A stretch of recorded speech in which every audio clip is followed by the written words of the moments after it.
What's up, y'all? This is Daniel. We're proud of the Southland Kennels. Today we're gonna be showing y'all how we're gonna prep Laurel's kennel because we do believe she's pregnant. And we're gonna prep this kennel, and I'm gonna show y'all how I'm gonna do that. And this is how I would do a kennel for any dog, but our dogs don't typically live in kennels full time anymore. She's been in there for a few weeks because she's been in heat, and we want to make sure that she stays put and all that good stuff and nothing else gets to her. And we're going to start letting her out a little bit more now, but we're going to take y'all through the steps of how we're going to prep this kennel and show y'all what we're putting in it. So this right here is barn lime. Get over here out of the shadow. I put this stuff in the bottom of the kennels because it helps keep it dry. I used to have raised kennels and raised decks, but I'm back to kennels on the ground. I believe it's just better for the dogs. So we're gonna use that. We got some wood chips, and then we got some diatomaceous earth. Now this ain't the typical bag that I normally get, but diatomaceous earth is diatomaceous earth. And this product is good for all different types of things. It's good for those little chickens right here. It's good for the goats. It helps with parasites. It helps with fleas and ticks. It's good for the dogs in the same way. If the dogs get it on their fur, what it does is it's like a microorganism, and it basically dries out any of the fleas, the flies, the ticks, and stuff like that, and kills them. And it's plankton is basically what it is, and it's real soft to the touch, but under a microscope, it's real sharp. So we put that in there. If the dogs, like I said, if we can rub it on the dogs, it'll take care of it on their coat. If they ingest it or eat it, then it'll help with internal parasites. It's just an all-around good product. I hadn't used it in a while, but we're going to use it again today. And then, of course, we got the wood chips. Now, I haven't cleaned her kennel, so there is some droppings in there. Well, one little pile of it. But what we're going to do is we're going to do this real deep. We got 4x4s on most sides, so it's going to be at least 4 inches on the shallow side and almost 8 on the deep side. So we're going to fill this up. We're going to have a whelping box in here later on that the pups will be raised in. But just giving y'all a little bit of rundown. I do believe that she's pregnant, so I'm going ahead and moving forward as if she is pregnant. So let's get started. All right, so first things first is I got in here and removed any droppings that I seen, and then I'm gonna rake everything that's left in here over to this side because I got the stall mat in here, and then we'll put some of that barn lime down. That barn lime will help keep this thing dry and the smell down, and it'll also, if there's any left behind fecal matter that we don't see, it'll really take care of that too, the small matters of that. So that's what we're going to do next, and I'll show y'all when it's all raked up and when we're putting the barn lime down. All right, now I got most of that old bedding material scooped up, piled up over here. It don't look that big, but that's probably a foot or two deep. It's real wet over here on this side because we probably got 8 or 9 inches of rain this week. We had some real bad storms, so that's another good reason why I want to do this. As you can see, this side right here is a little bit more dry, but now we're going to put the barn lime down. All right, something else I should mention. This is what this barn lime looks like. I get this right here at Tractor Supply. You don't want to get the hydrated lime that's for like lawn and garden. This contains no caustic or synthetic additives. If you use the other stuff, there's a good possibility that your animals will have some kind of reaction to it and it can burn their skin. So use barn lime only. I'm not sure of any other brands, but this right here, Waukesha, I get that at Tractor Supply, and that's safe to use in this type of scenario. All right, this right here is what it looks like when I get done with it. I know there's a break in the sunlight and the shade, might be hard to see, but just a light covering, a 50-pound bag will cover a 10x10 kennel, or at least the 10x10 area minus the doghouse. And I know by making the video, everybody's gonna have their opinions and suggestions, and those are fine. Just this is my way of doing things, so I just ask that y'all respect that, and I'm just trying to share something that works for me with others.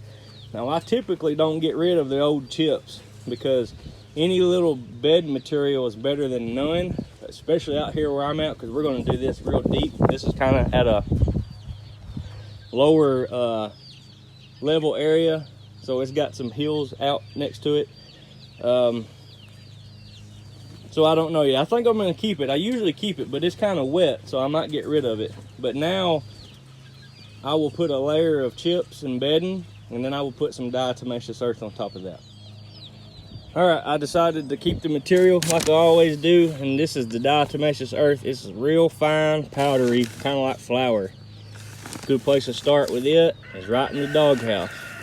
So we're gonna put some of this in her doghouse because she will sleep in there. She'll get it on her skin and her fur, and if there's any external parasites, flies, fleas, ticks, anything like that, this right here will take care of them, and it's natural. All right, we got our coating of the diatomaceous earth. Hopefully that's not too hard to see for y'all. Get over here in the shade. I just did a light coating of it, and I'll show y'all how much is left in the bag. So I didn't use but a fourth or a fifth of it.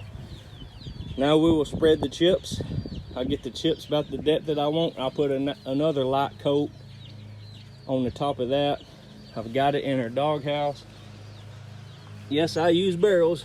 It's kind of messy, but I'm gonna throw some chips up in there, and it'll knock it all down. So we're gonna put the fresh chips down now. All right, here's Laurel's finished product. Got a nice deep bed, and it's nice and dry. We got lime, chips, diatomaceous earth, chips, more diatomaceous earth. We got our doghouse full of chips, and then we got the diatomaceous earth in there. Listen, this diatomaceous earth stuff is good. You might hear some, it can get in their food and everything, and they'll be just fine. You might hear some people talk bad about it. The only bad thing I've ever heard is it eventually will like stop working with goats, you know, but that's any type of wormer or parasite control. Eventually something will get used to it and they'll figure out a way to adapt, but I don't see how diatomaceous earth would do that. We got a frog in here now. That frog will probably get dried out now because of this stuff. But yeah, that's it. So we do believe Laurel is pregnant. She's got her eyes on these baby chicks. You can see she's gaining weight and her nipples are getting bigger, and she's starting the process of filling up. So we got next thing we got to do is just get a little whelping box in here. The whelping box will be in the center of this. It's got a roof over this. The whelping box will be right here in the center. We'll have a heat lamp on it. We'll make it tall enough to where they don't get any drafts. And then the Laurel can come in and out as she pleases. And the diatomaceous earth will be good for the puppies too. And that's that. So I hope this helps someone out. Listen, no matter how you raise a dog, whether you're on concrete, whether you got raised decks in wood, or where you do kennels on the ground, there's disadvantages to every situation. There's pros and cons to every way of going about it, and this is just the way that I decided to start raising them again. The wood decks and the raised wood decks work great, but it had its drawbacks too. You know, more maintenance and time cleaning. The dogs are on a harder surface all the time, and that really does make a difference whenever there's a young pup and they're on a hard surface sometimes. Sometimes their ligaments and their muscles don't get the proper development. So when you get them on a soft ground like this and chips and there's some give, they have to really work those stabilizer muscles a little bit better in their shoulders and their hips and things like that, and their elbows. And I think all in all, as long as you can keep a dog dry, that's one of the downfalls and disadvantages to kennels on the ground, is sometimes the groundwater will come up through the bottom. Even though you got a roof on it, sometimes it don't work. But I've kind of tried to combine farming methods that I've learned along the way, such as like a deep litter method. I know people raise hogs like that. So if you can raise a hog in a deep litter method and keep it dry, you can do a dog the same way. Now my dogs don't live in the kennels anymore, like I said before, but kennels are definitely a necessity whenever you have dogs, multiple dogs especially. So anyways, This is Daniel. We're proud of the Southland Kennels. Until next time, thank you for watching.